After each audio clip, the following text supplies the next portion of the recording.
To a large extent, I think I've experienced pain. Ooh, heartbreak. It's terrifying, actually. It hits you when you are not really expecting it, and it makes the pain uncomfortable. You feel a wave of emotions. You feel a wave of frustration. You feel a wave of physical pain. Physical pain in your body. You feel a wave of denial. You feel that a wave of betrayal. That's the word. And every time you keep asking yourself, how did I get this wrong?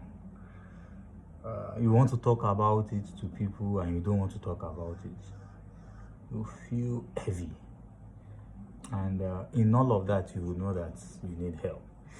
If you're a Christian, you will know that a lot is going on with your heart and you need God to help your heart. And I think that it makes us stronger. Through my experience of pain, I've discovered that you should allow the pain to walk its due course.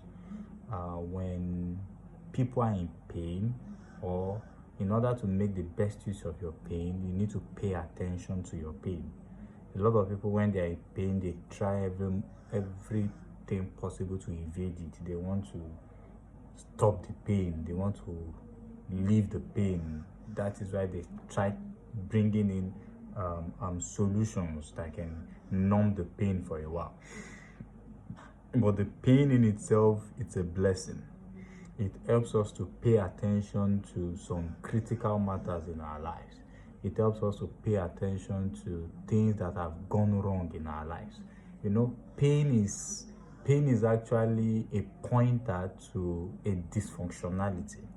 When there is pain, it means that something is wrong. Pain is actually an indicator to us that something is wrong. Pain, the reason for pain is for us to pay attention to what is wrong. So if you are in pain, it definitely means that something is wrong.